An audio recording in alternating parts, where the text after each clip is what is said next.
3.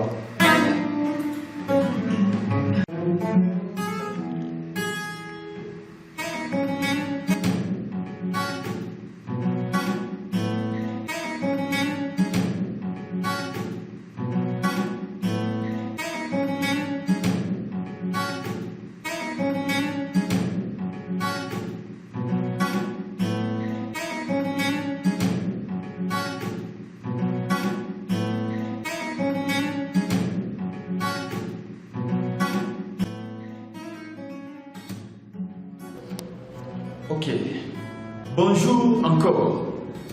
Toujours dans le cadre de notre club Sciences Jami, en collaboration avec les laboratoires de didactique des sciences de l'ISP Bukavu, que l'on appelle encore la DC, nous vous présentons cette vidéo sous forme d'une leçon. Et la leçon vous est présentée par M. Diaombe Daniel Raymond, membre du club, aussi membre de la DC. Ainsi, s'entraîner, commençons d'abord par un petit rappel. Et pour ce qui est du rappel, la première question: quelle est la différence qui existe entre une onde mécanique et une onde électromagnétique? Souvenez-vous, dans la définition, on avait parlé des ondes mécaniques et des ondes électromagnétiques. On avait dit qu'une onde mécanique, c'est une onde qui nécessite un milieu matériel pour sa propagation. Et là, on avait cité des exemples, les ondes sur la surface de l'eau. Il y a aussi les ondes sonores, où on a parlé du son dans la leçon précédente. On a dit que ce sont des ondes mécaniques parce qu'elles nécessitent un milieu matériel pour se propager. Tandis qu'une onde électromagnétique, c'est une onde qui ne nécessite pas un milieu matériel pour sa propagation. Donc même dans les vides, ces ondes-là se propagent. Là, on avait introduit une notion sur les ondes électromagnétiques. Revenons sur les questions, prenons la deuxième et la troisième question. C'est quoi une longueur d'onde? C'est quoi une période? C'est quoi une fréquence? Ce sont trois éléments qui vont nous aider dans notre leçon d'aujourd'hui. Essayons un peu de revenir en arrière pour éclaircir davantage avant de continuer. Je vais commencer d'abord par une particule.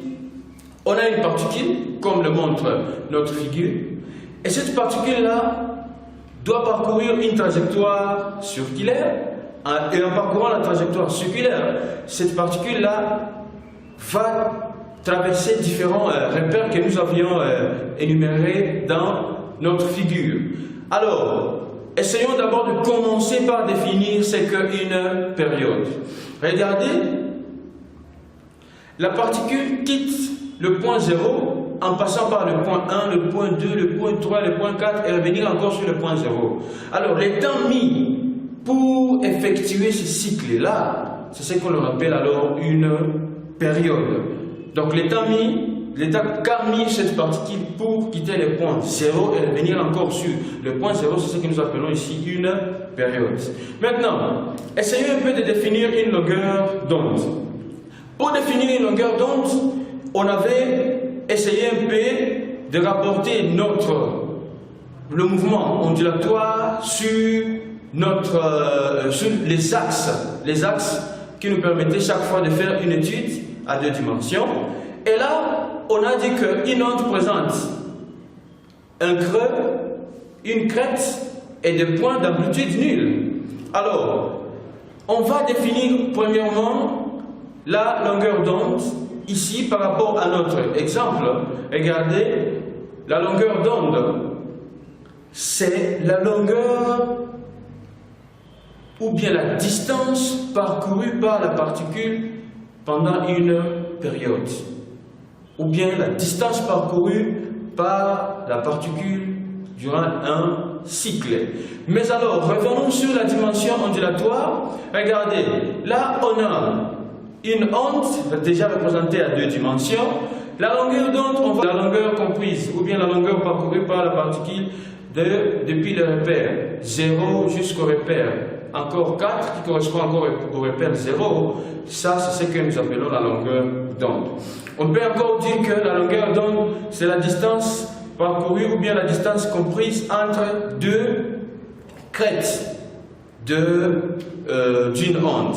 Alors, ayant déjà défini la période et ayant déjà défini la longueur d'onde, passons maintenant sur la définition de la fréquence. Regardez alors, nous revenons encore sur notre particule.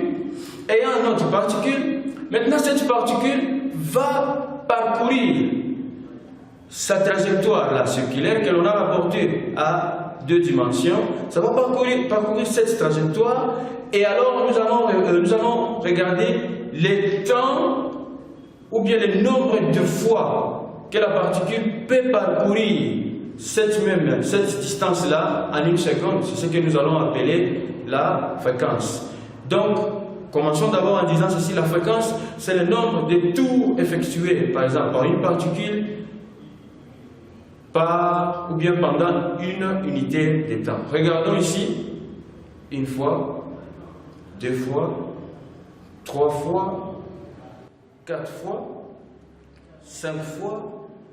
Ça veut dire quoi? Si on regarde alors le nombre de fois que la particule a parcouru cette distance-là pendant ou bien durant une unité de temps ou bien 1 seconde, là on va alors appeler cette grandeur-là la fréquence.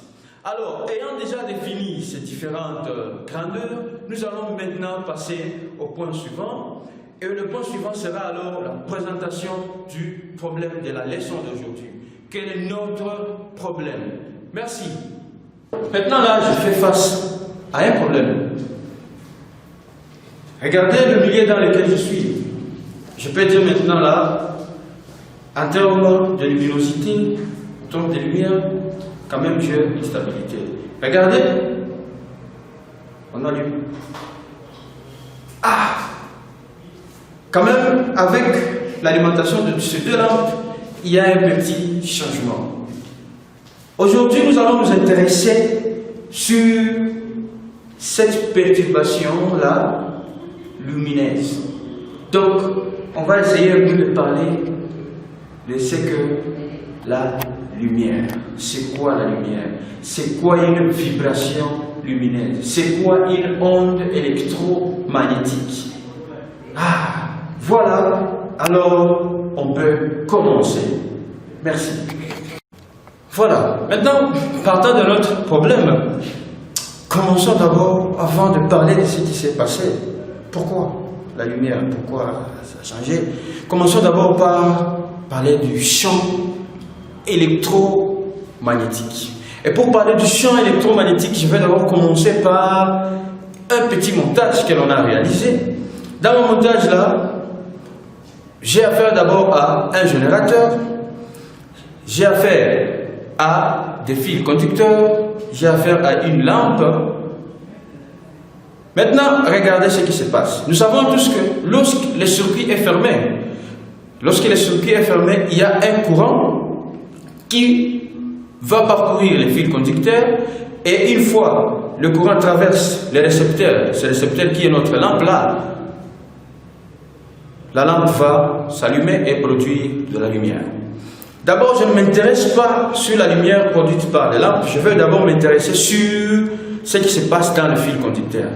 On est tous d'accord qu'il y a un champ électrique dans le fil conducteur. Pourquoi? Parce que la preuve même de déplacement des électrons est là pour nous décrire très très bien la présence du champ électrique.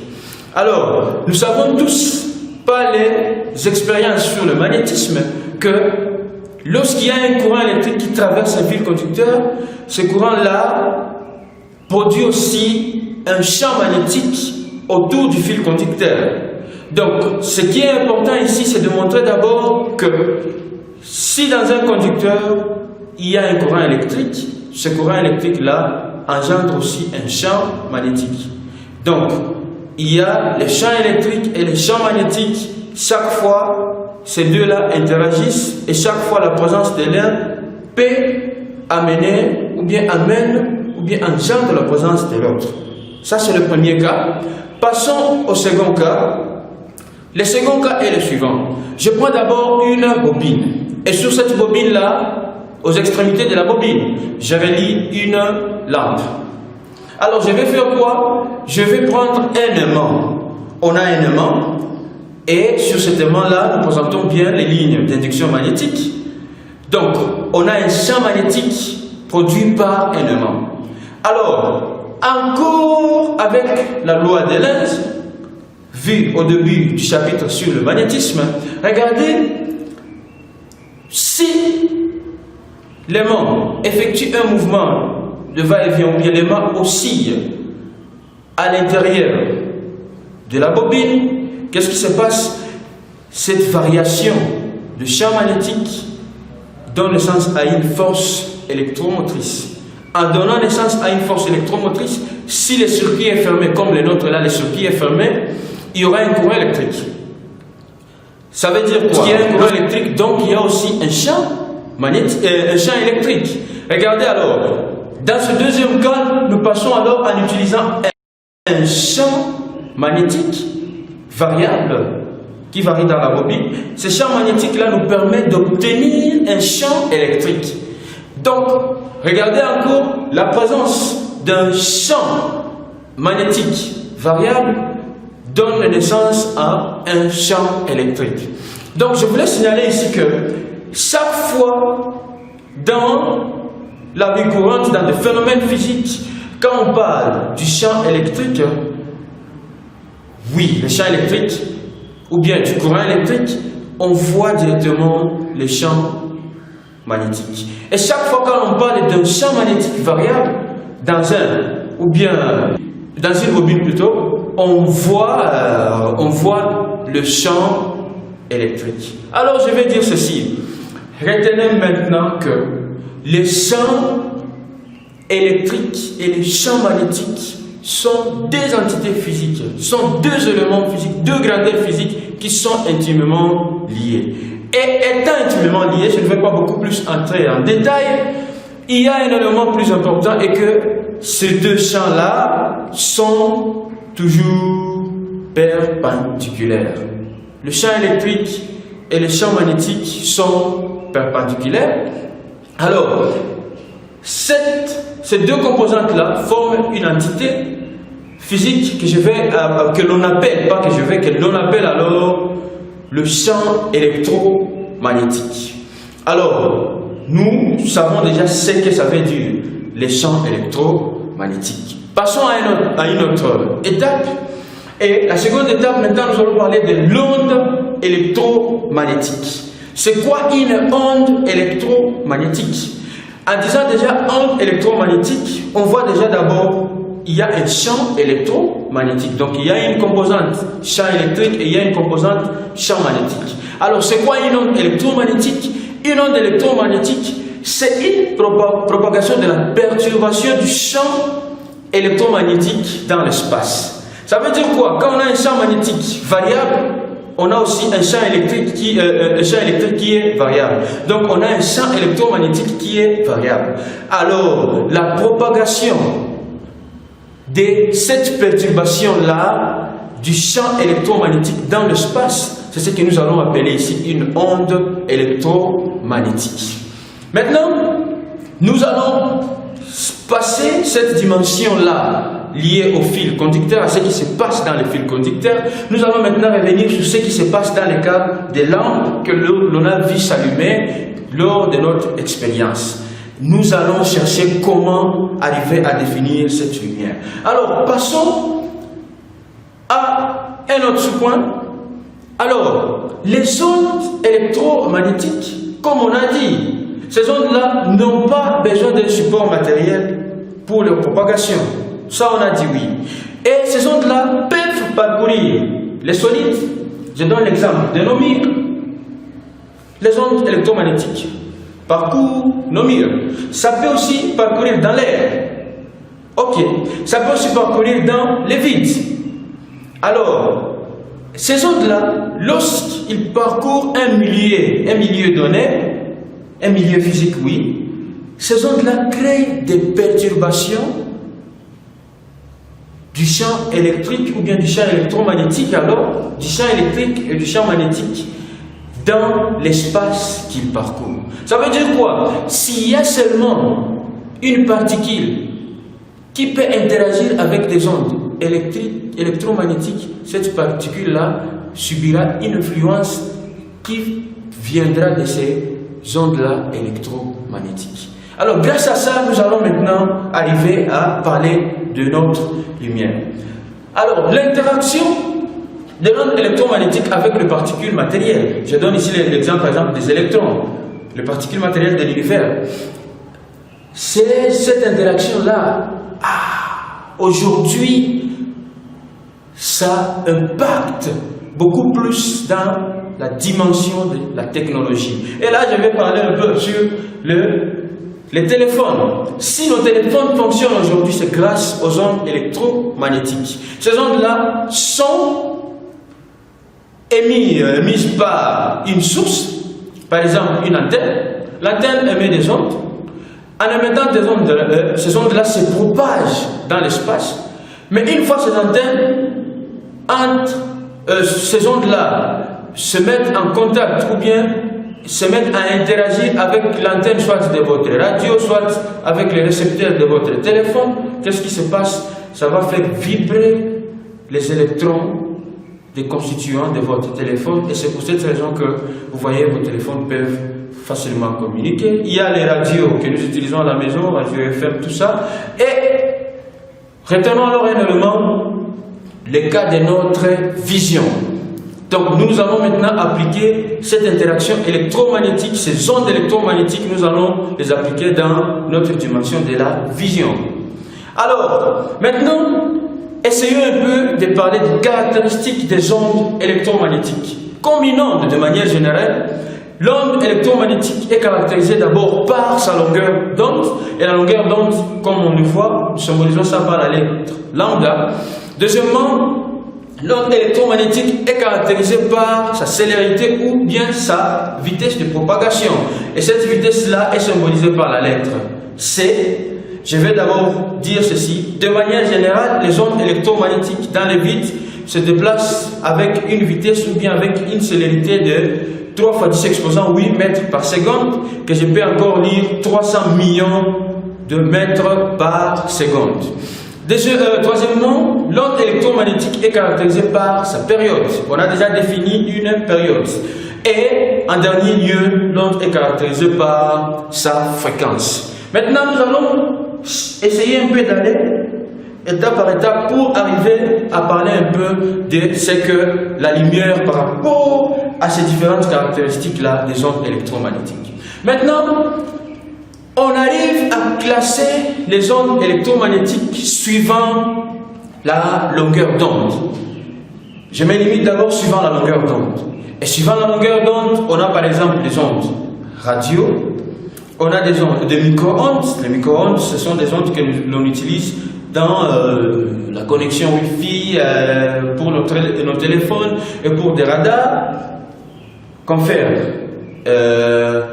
effet Doppler quand on utilise maintenant la lumière. On a parlé des infrarouges. Les infrarouges, je donne un exemple. Dans des films, souvent nous voyons, on fait usage à des lunettes infrarouges que les militaires utilisent la nuit.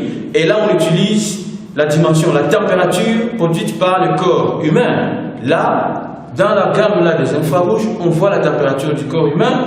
Il y a aussi les ondes électromagnétiques visibles. C'est là où nous allons nous intéresser, je vais y revenir. Il y a des ondes ionisantes. Ou bien, je dis ionisantes, pourquoi? Parce que ces ondes-là interagissent alors avec la matière. Et attention, ces ondes-là sont vraiment nuisibles à la vie humaine. Et parmi ces ondes-là, il y a des ultraviolets, il y a des rayons X et il y a des rayons gamma. Mais maintenant, essayons un peu de revenir maintenant sur la lumière ou bien une gamme d'ondes électromagnétiques qui est visible. Alors, c'est quoi la lumière? La lumière, c'est une onde électromagnétique, mais alors une onde qui est perceptible par notre œil. Donc, regardez là sur ma figure, notre œil peut voir cette onde. Et qu'est-ce qui se passe? La rétine capte cette onde. La rétine transmet l'onde sur le cerveau et alors le cerveau paie, ou bien le cerveau arrive, oui, à traduire cette onde-là sous forme de couleurs. Et là, nous voyons différentes couleurs. Ça veut dire quoi? Que cette lumière que j'ai vue lors de l'expérience, c'est une onde électromagnétique qui est perceptible par Maritime ou bien par mon œil. On est ensemble là. Donc, on va alors parler de cette lumière. Alors, maintenant, passons au point suivant. Caractéristiques d'une radiation lumineuse. Donc, on considère alors un petit photon, une lumière. Donc, je peux dire une pulse de lumière, une onde émise. On va alors essayer un peu d'évaluer ces caractéristiques. Mais, étant une onde, la lumière sera aussi caractérisée par sa longueur d'onde, sera caractérisée par sa célérité. Dans le vide, la célérité, j'ai dit, c'est 300 millions de mètres par seconde. Il y a aussi la période et il y a aussi la fréquence. Alors, avec ces différentes grandeurs qui entrent dans les caractéristiques ou bien dans le traitement, dans l'analyse de l'onde électromagnétique qui est notre lumière, parlons maintenant ici de la longueur d'onde.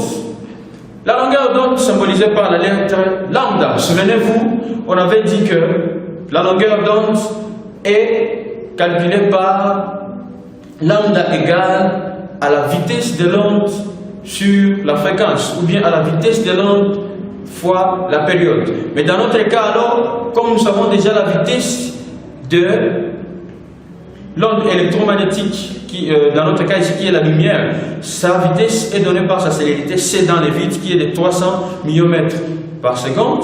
Donc nous allons dire ici que lambda est égal à cette célérité-là fois la période symbolisée par la lettre T. La relation est là.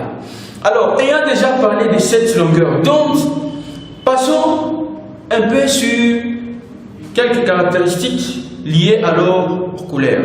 Regardez, dans notre présentation, on a essayé un peu de mettre différentes couleurs pour montrer vraiment que nous sommes en train de parler de couleurs des ondes électromagnétiques. Alors, je vais parler de ce qu'une lumière monochromatique. Et je peux aussi essayer de dire c'est quoi une lumière polychromatique. Mais retenons-nous d'abord sur la lumière monochromatique. Une lumière monochromatique, c'est une lumière ne comprenant qu'une seule couleur. Une seule couleur, par exemple, une lumière qui ne comprend que la couleur bleue, c'est une lumière monochromatique. Regardez cette lumière ici. Là-dedans, il n'y a que la couleur rouge. C'est une lumière monochromatique. Alors, il y a des lumières polychromatiques. Ce sont des lumières constituées par plusieurs couleurs. Et là, je peux donner l'exemple d'une lumière polychromatique. Par exemple, la couleur blanche. Dans la couleur blanche, il y a l'intervention de plusieurs couleurs. Par exemple, je peux dire la couleur verte. Il y a l'intervention de 2 couleurs. Je ne vais pas me mettre à tout détailler. Alors, une couleur, pourquoi en physique on parle de la couleur? En physique, on parle de la couleur parce que la couleur permet de caractériser l'onde lumineuse ou bien la lumière. Et ainsi, comme on a dit, la lumière sera caractérisée ou bien est caractérisée par sa fréquence et la lumière est caractérisée par sa longueur d'onde. Alors, dans le spectre des ondes électromagnétiques visibles, la lumière ou bien la couleur est classée suivant la longueur d'onde. Et là, je vais beaucoup plus me focaliser sur 2 couleurs. Et les 2 couleurs sont les suivantes. Il y a d'abord la couleur dont sa longueur d'onde est de 0,4 micromètres. C'est une couleur violette. Et la couleur violette est là sur la présentation. Et la lumière, la couleur dont sa longueur d'onde est de 0,8 micromètres, c'est une couleur rouge. Donc, ce sont les 2 couleurs, je peux dire que dans notre gamme de visibilité, ce sont les 2 couleurs qui se trouvent aux valeurs max et aux valeurs minimales de notre vision ou bien de couleur. Alors, ayant déjà parlé d'une lumière monochromatique, une lumière polychromatique, une couleur. Maintenant, parlons un peu sur la célérité et la propagation de la lumière dans un milieu. Alors, regardez, je veux maintenant considérer, d'abord, c'est la célérité de la lumière dans les vides. Alors, je vais considérer un milieu donné.